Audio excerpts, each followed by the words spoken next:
नए वीडियोस को देखने के लिए सब्सक्राइब करें।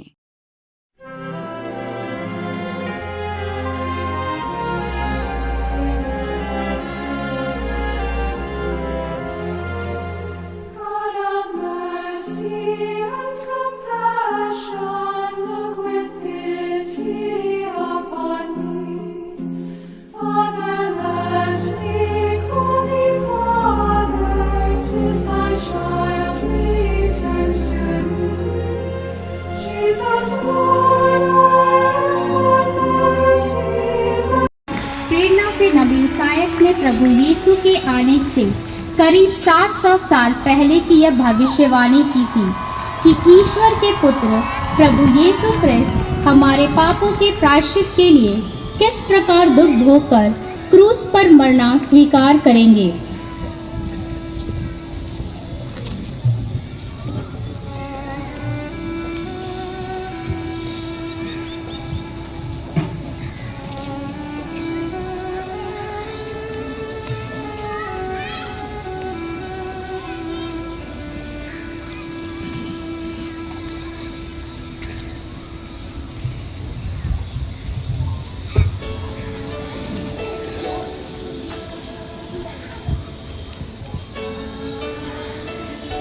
पहला पाठ का मुख्य सारांश है, मनुष्य दुख तकलीफ का कारण नहीं समझता है। यीशु हमें दुख संबंधी दर्शन शास्त्र देने नहीं आए, वह हमें दुख पर विजय प्राप्त करने की शक्ति प्रदान करने आए हैं। उनका उदाहरण देखकर हम समझ सकते हैं कि स्वर्ग के रास्ते में दुख बाधक नहीं बल्कि सहायक है। नबी ईसायास का ग्रंथ अध्याय 52 पद संख्या 13 53 का 12। हमारे पापों के कारण वह छेदित किया गया, देखो मेरे सेवक का नाम फैल जाएगा, वह महिमान्वित किया जाएगा और अत्यंत महान होगा। उसकी आकृति इतनी विरूपित की गई थी कि वह मनुष्य नहीं जान पड़ता था। लोग देखकर दंग रह गए थे। उसी की ओर बहुत से राष्ट्र आश्चर्यचकित होकर देखेंगे और उसी के सामने राजा मौन रहेंगे, क्योंकि उनके सामने एक अपूर्व दृश्य आ जाएगा और जो बात कभी सुनने में नहीं आई वे उससे अपनी आंखों से देखेंगे। कौन हमारे संदेश पर विश्वास करेगा? प्रभु का सामर्थ्य किस पर प्रकट हुआ है? वह हमारे सामने एक छोटे से पौधे की तरह, सूखी भूमि की जड़ की तरह बढ़ गया। हमने देखा था उसमें ना तो सुंदरता थी और ना तेज और ना कोई आकर्षण ही था। शोक का मारा और अत्यंत दुखी था। लोग जिन्हें देखकर मुंह फेर लेते हैं उन्हीं की तरह वह तिरस्कृत और तुच्छ समझा जाता था, परंतु वह हमारे ही रोगों को अपने ऊपर लेता था और हमारे ही दुखों से लदा हुआ था और हम उससे दंडित ईश्वर का मारा हुआ और तिरस्कृत समझते थे। हमारे पापों के कारण वह छेदित किया गया, हमारे कुकर्मों के कारण वह कुचल दिया गया है। जो दंड वह भोगता था उसके द्वारा हमें शांति मिली और उसके घावों द्वारा हम भले चंगे हो गए हैं। हम सब अपना अपना रास्ता लेकर भेड़ों की तरह भटक रहे थे, उसी पर प्रभु ने हम सबों के पापों का भार डाल दिया। वह अपने पर किया हुआ अत्याचार धैर्य से सहता गया और चुप रहा। वध के लिए ले जाए जाने वाले मेमने की तरह और ऊँट पकड़ने वाले के सामने चुप रहने वाली भेड़ों की तरह उसने अपना मुंह नहीं खोला। वे उससे बंदीगृह और अदालत को ले गए, कोई भी उसकी परवाह नहीं करता था। वह जीवों के बीच में उठा लिया गया है और हमारे पापों के कारण वह मार डाला गया है। यद्यपि उसने कोई अन्याय नहीं किया था, और उसके मुंह से कभी छक्कपट की बात नहीं निकली थी। किंतु उसकी कब्र विधर्मियों के बीच बनाई गई है और वह पापियों के साथ दफनाया गया है। प्रभु ने हमें चाहा कि वह दुख से रौंदा जाए। उसने प्रायश्चित के रूप में अपना जीवन अर्पित किया, इसलिए उसका वंश बहुत दिनों तक बना रहेगा और उसके द्वारा प्रभु की इच्छा पूरी होगी। वह अपने दुख भोग का परिणाम देखकर संतुष्ट होगा।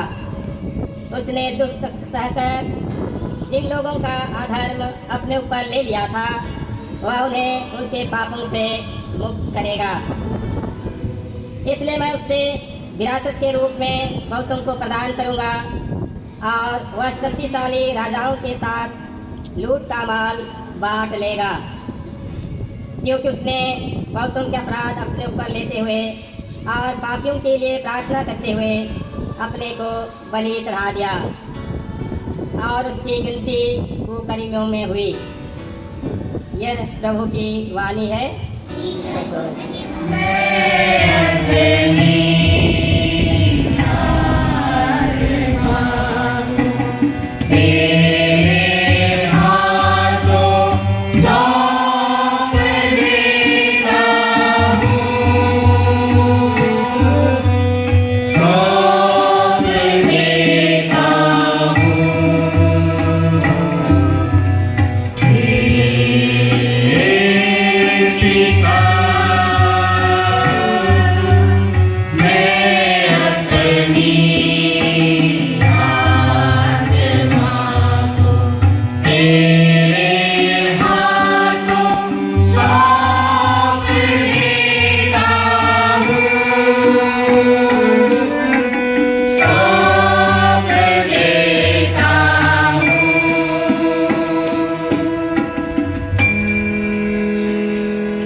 मर गए, इसलिए ईश्वर ने उन्हें महिमान्वित किया है। कुलपति इब्राहिम का बलिदान है। ईश्वर ने इब्राहिम की परीक्षा ली। उसने उससे कहा, इब्राहिम, इब्राहिम। इब्राहिम ने उत्तर दिया, प्रस्तुत हूँ। ईश्वर ने कहा, अपने पुत्र को, अपने इकलौते को, परम प्रिय इसहाक को साथ ले जाकर मोरिया देश जाओ। वहां जिस पहाड़ पर मैं तुम्हें बताऊंगा उसे बलि चढ़ा देना। इब्राहिम बड़े सवेरे उठा। उसने अपने कंधे पर जीन बांधकर 2 नौकरों और अपने पुत्र इसहाक को बुला भेजा। उसने होम बलि के लिए लकड़ी तैयार कर ली और उस जगह के लिए प्रस्थान किया जिसे ईश्वर ने बताया था। तीसरे दिन इब्राहिम ने आंखें ऊपर उठाई और उस जगह को दूर से देखा। इब्राहिम ने अपने नौकरों से कहा, तुम लोग गधे के साथ यहाँ ठहरो, मैं लड़के के साथ वहां जाऊंगा। आराधना करने के बाद हम तुम्हारे पास लौट आएंगे। इब्राहिम ने होम बलि की लकड़ी अपने पुत्र इसहाक पर लाद दी। उसने स्वयं आग और छुरा हाथ में ले लिया और दोनों साथ साथ चल दिए। इसहाक ने अपने पिता इब्राहिम से कहा, पिताजी। उसने उत्तर दिया, बेटा क्या बात है? उसने उत्तर दिया, देखिए आग और लकड़ी तो हमारे पास है, किंतु होम का मेमना कहाँ है? इब्राहिम ने उत्तर दिया, बेटा ईश्वर होम के मेमने का प्रबंध कर देगा। और वे दोनों साथ साथ आगे बढ़े।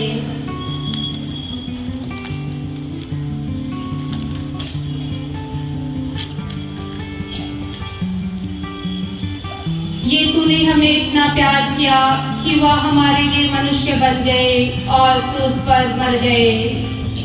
हम उनके प्रेम पर दृढ़ता पूर्वक विश्वास करें। हम उनकी सहायता से अपना दुख धीरज के साथ सह सके। उन्होंने आज्ञा पालन सीख लिया और वह उन सबों के लिए मुक्ति का स्रोत बन गए जो उनकी आज्ञाओं का पालन करते हैं। भाइयों, हमारे एक अपने महान सहायक है, अर्थात ईश्वर के पुत्र यीशु जो स्वर्ग पहुंच गए हैं। इसलिए हम विश्वास से सुदृढ़ रहे। हमारे महायाजक हमारी दुर्बलताओं में हमसे सहानुभूति रख सकते हैं, क्योंकि पाप को छोड़कर सभी बातों में हमारी की तरह उनकी परीक्षा ली गई है। इसलिए हम भरोसे के साथ अनुग्रह के सिंहासन के पास जाए, जिससे हमें दया मिल जाए और हम वह कृपा प्राप्त करें जो हमारी आवश्यकताओं में हमारी सहायता करेगी। यीशु ने इस पृथ्वी पर रहते समय पुकार कर और आंसू बहाकर ईश्वर से, जो उन्हें मृत्यु से बचा सकता था, प्रार्थना और उन्हें अनुनय विनय की है। श्रद्धालुता के कारण उनकी प्रार्थना सुनी गई।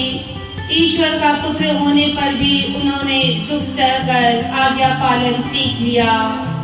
वह पूर्ण रूप से सिद्ध बनकर उन सबों के लिए अनंत मुक्ति का स्रोत बन गए।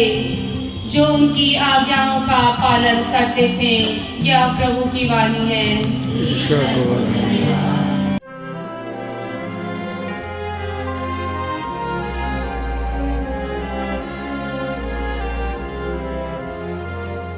God of mercy and compassion, look with pity upon me. Father, let me call thee Father, since thy child returns to thee.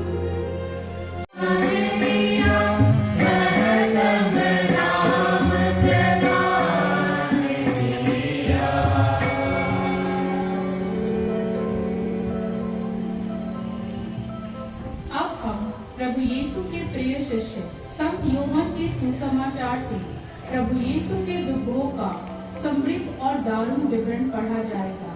हम याद रखें कि प्रभु यीशु जब दुख झेल रहे थे और प्राण पीड़ा के संकट का सामना कर रहे थे, उस समय संत यूहन्ना प्रभु के साथ थे। यह कोई मनगढ़ंत कहानी नहीं, बल्कि संपूर्ण घटनाक्रम का आंखों देखा हाल है। आइए हम श्रद्धा और भक्ति से सुसमाचार के इस भाग को सुने और प्रभु के दुखों का चिंतन करें। संत यूहन्ना के अनुसार प्रभु यीशु का दुख।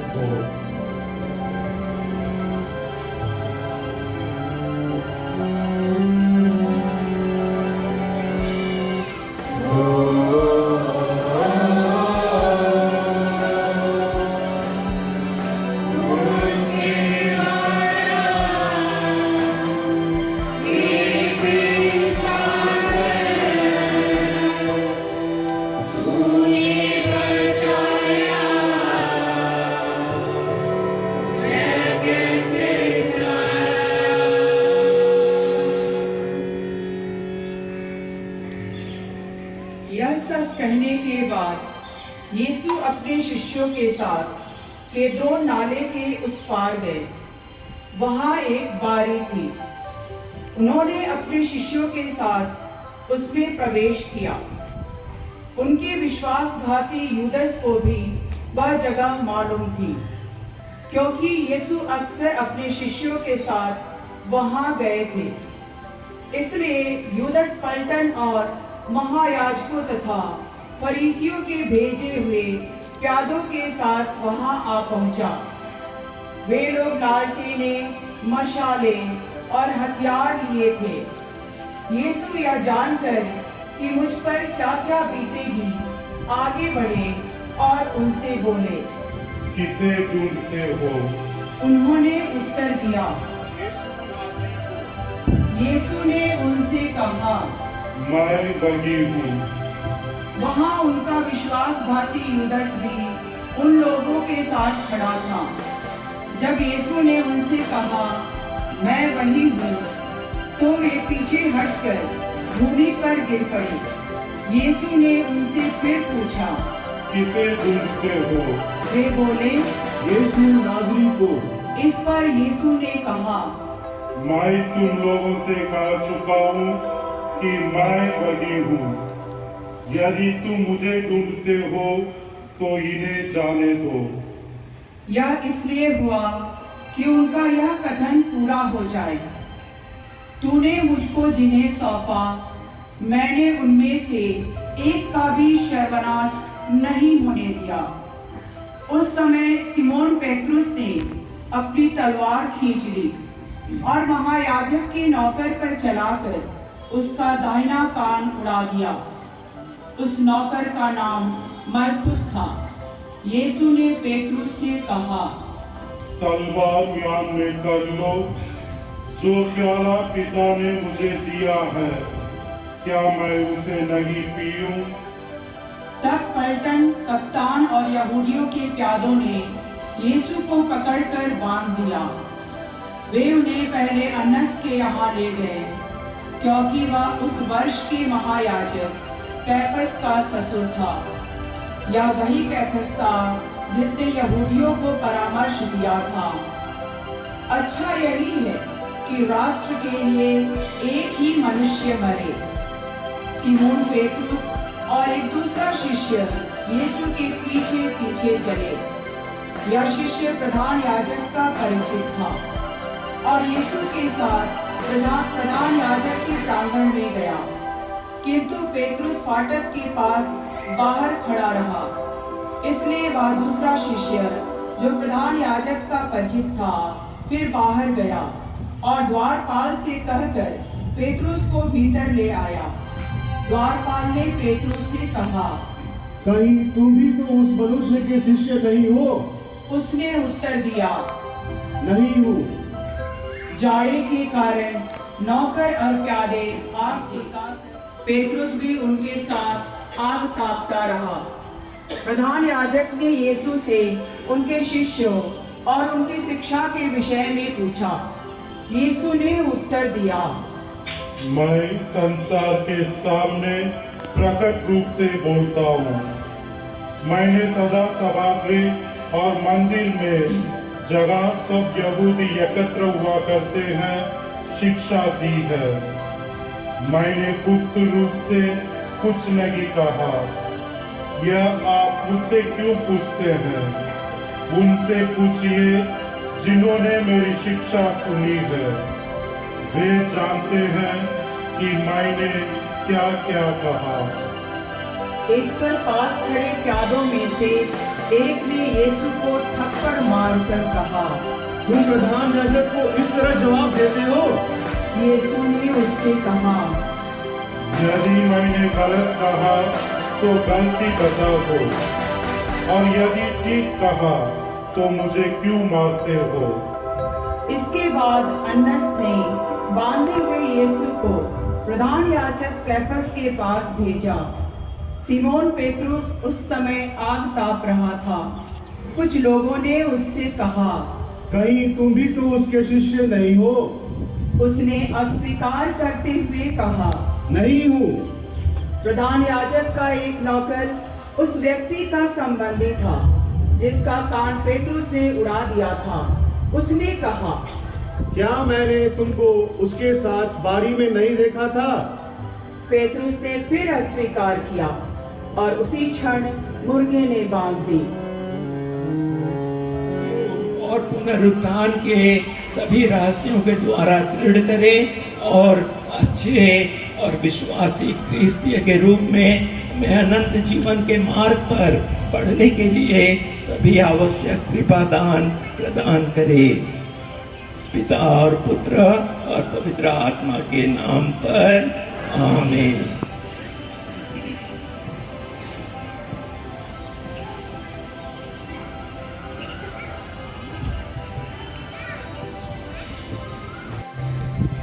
प्रिय भाइयों एवं बहनों, हम पवित्र कलीसिया के लिए प्रार्थना करें।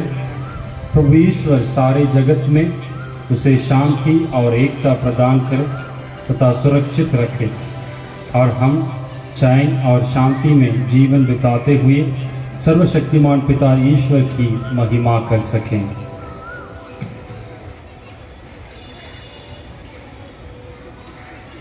हे सर्वशक्तिमान सदा जीवंत ईश्वर, तूने क्रिस्त के द्वारा सब राष्ट्रों पर अपनी महिमा प्रकट की है।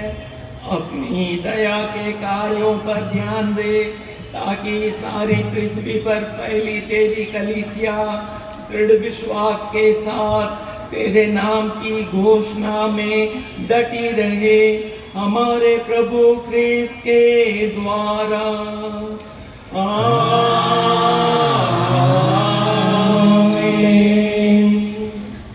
संत पिता के लिए हम संत पिता फ्रांसिस के लिए भी प्रार्थना करें। प्रभु ईश्वर ने उन्हें धर्माध्यक्ष के पद पर नियुक्त किया है। वक्त उनको अपनी कलीसिया के कल्याण के लिए स्वस्थ और सुरक्षित रखे कि वे ईश्वर की पवित्रता प्रजा पर शासन कर सकें।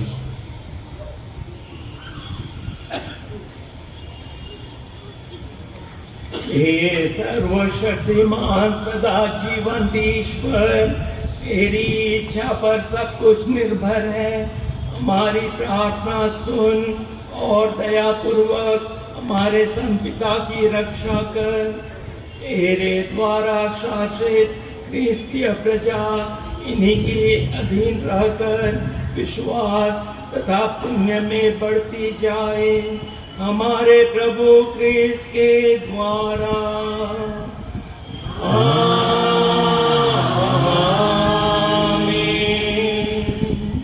याजक वर्ग तथा अन्य विश्वासियों के लिए हम अपने धर्माध्यक्ष सेबास्टियन और मुजफ्फरपुर के धर्माध्यक्ष खजिटन, अन्य सभी धर्माध्यक्षों, पुरोहितों, उपयाजकों तथा कलीसिया की सब श्रेणियों और विश्वासियों की सारी मंडली के लिए प्रार्थना करें।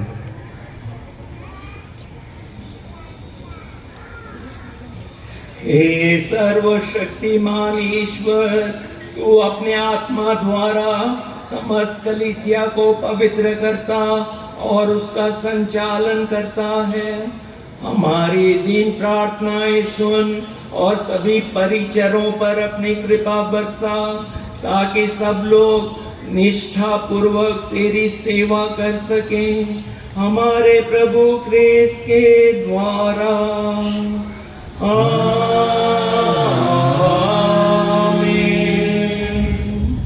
दीक्षार्थियों के लिए हम दीक्षार्थियों के लिए भी प्रार्थना करें।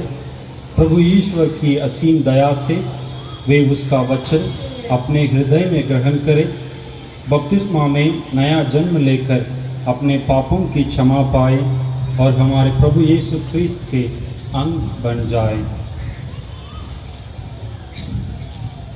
हे सर्वशक्तिमान ईश्वर, तू सदा अपनी कलीसिया की वृद्धि करता रहता है।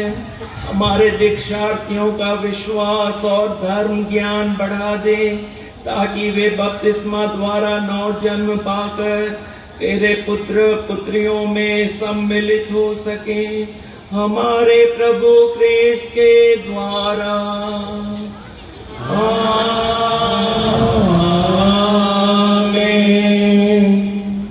क्रिस्तीय एकता के लिए ख्रिस्त में विश्वास करने वाले सभी भाइयों के लिए हम प्रार्थना करें, वे सत्य के मार्ग पर बढ़ते जाए और प्रभु ईश्वर उन्हें अपनी एकमात्र कलीसिया में एकत्र कर सुरक्षित रखे।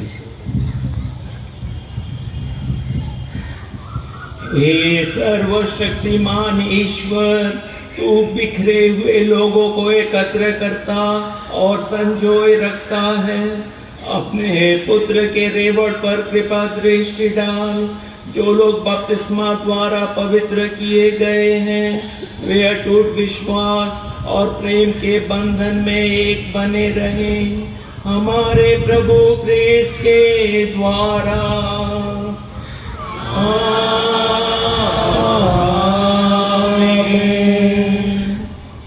उनके लिए जो ईश्वर में विश्वास नहीं करते हैं। हे सर्वशक्तिमान ईश्वर, तूने मनुष्यों को इसलिए बनाया है कि वे सदा तेरे लिए लालायित रहें और तुझे पाकर ही विश्राम लें। ऐसी कृपा कर कि हानिकर विघ्न बाधाओं के बीच भी सब लोग तेरे पितृसुलभ प्रेम को पहचाने और विश्वासियों के पुण्य कर्मों को देखकर तुझे एकमात्र सच्चा ईश्वर और मानव जाति का पिता स्वीकार करें। हम यह प्रार्थना करते हैं अपने प्रभु क्रिस्त के द्वारा।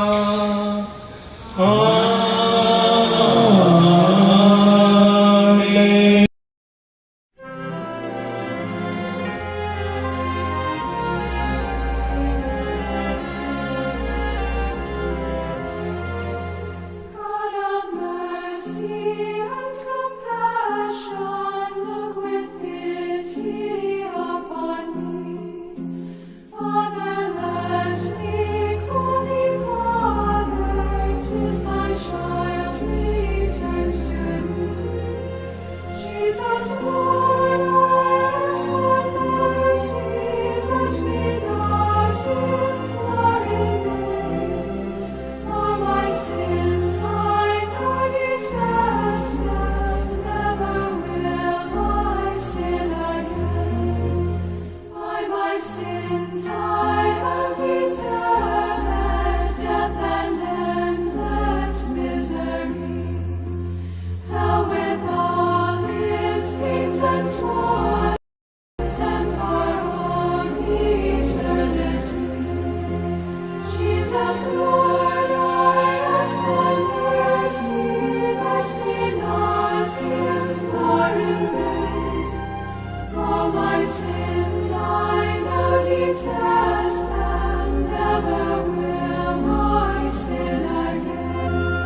crucified, my Lord. Were you there when they crucified my Lord?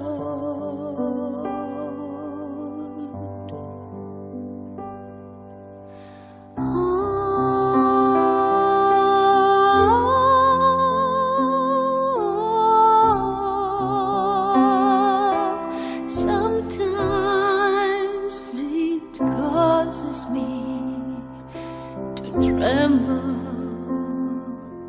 tremble, tremble.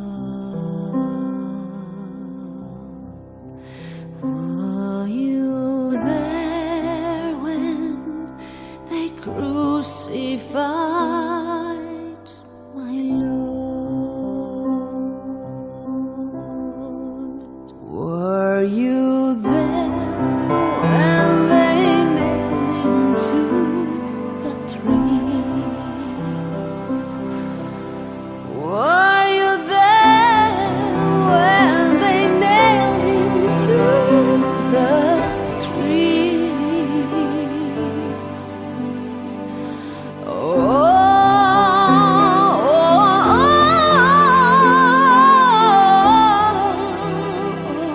Sometimes it causes me to tremble, tremble, tremble. Were you there when they nailed into the tree?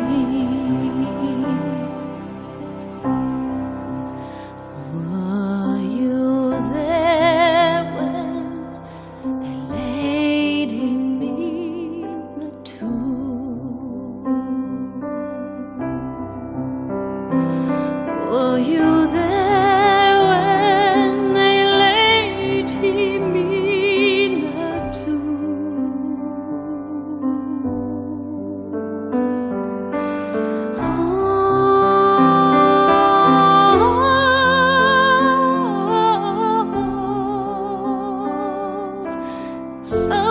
Sometimes it causes me to tremble, tremble, tremble. Were you there when they laid him in the tomb?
हे हमारे पिता जो स्वर्ग में है, तेरा नाम पवित्र माना जाए, तेरा राज्य आए, तेरी इच्छा जैसे स्वर्ग में वैसे पृथ्वी पर भी पूरी हो।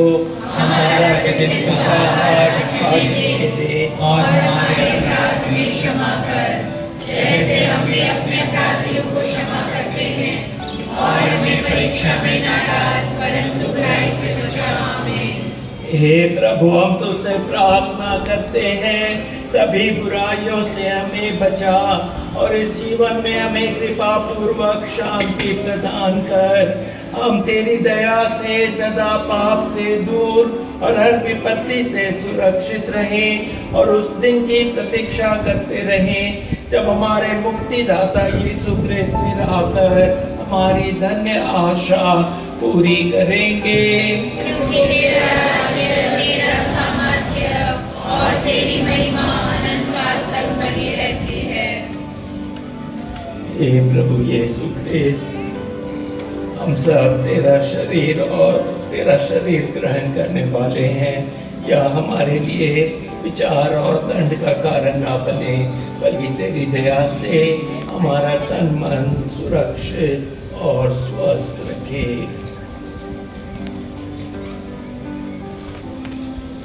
देखिए ईश्वर का मेमना, इन्हें देखिए जो संसार के पाप भर लेते हैं।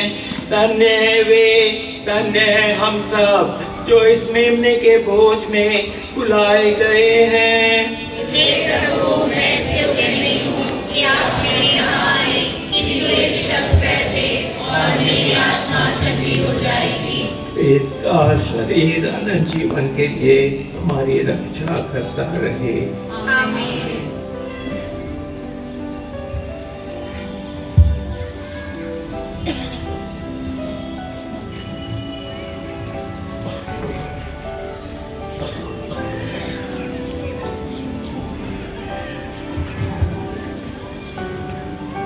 भक्तों से आग्रह है कि आप कृपया परम प्रसाद वितरित कर रहे पुरोहित के पास भीड़ न लगाएं, एक ही लाइन में आए ताकि सभी सुगमता से परम प्रसाद ग्रहण कर सकें। कृपया महिला संघ के सदस्य और पल्ली परिषद के सदस्यगण पुरोहित भाइयों की मदद करें। ये परम प्रसाद जो वितरित हो रहा है, ये शिक्षा दीक्षा पाए ईसाई भाई बहनों के लिए है, इसीलिए वे ईसाई भाई बहन जो शिक्षा दीक्षा नहीं पाए हैं, वे इस परम प्रसाद को ग्रहण ना करें और अन्य धर्म के भक्त भी इस परम प्रसाद को ग्रहण ना करें।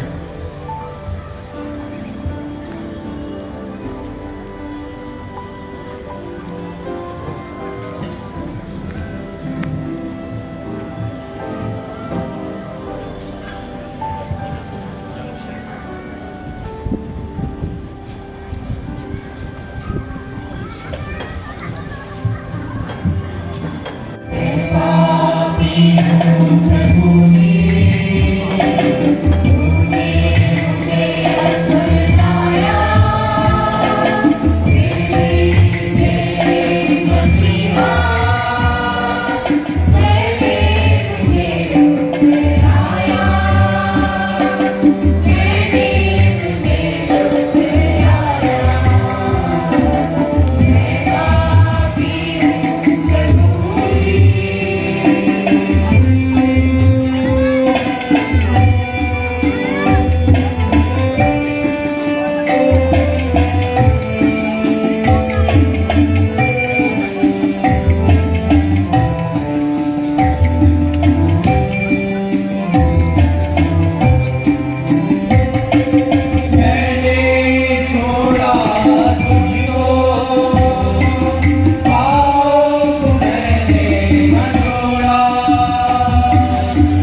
तूने अपने ख्रीस्त की धन्य मृत्यु और पुनरुत्थान द्वारा हमें नवजीवन प्रदान किया है।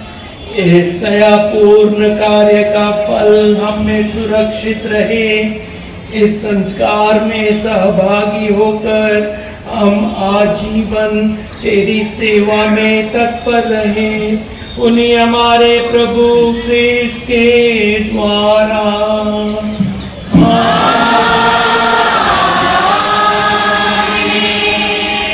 आइए विशेष आशीष के लिए हम सबको ही सिर झुकाएं। हे प्रभु, पुनरुत्थान की आशा में तेरी प्रजा ने तेरे पुत्र की मृत्यु की स्मृति मनाई है। इस प्रजा पर तेरी प्रचुर आशीष बरसे, इनके पाप धुल जाएं और इन्हें सांत्वना मिले। इनका विश्वास बढ़ता जाए और इनकी अनंत मुक्ति सुनिश्चित हो जाए। हम यह प्रार्थना करते हैं अपने प्रभु ख्रीस्त के द्वारा।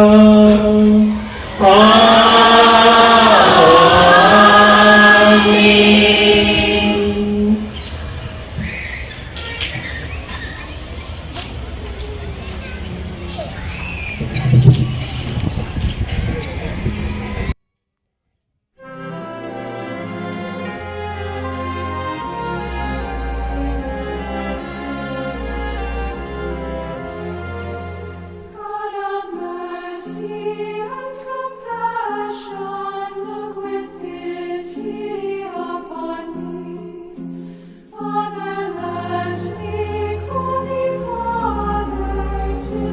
child returns to you. Jesus, Lord, I ask for mercy. Let me not implore in vain. All my sins I know detest them. Never will I sin again. By my sins I have deserved death and endless misery.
Were you there when they crucified my Lord?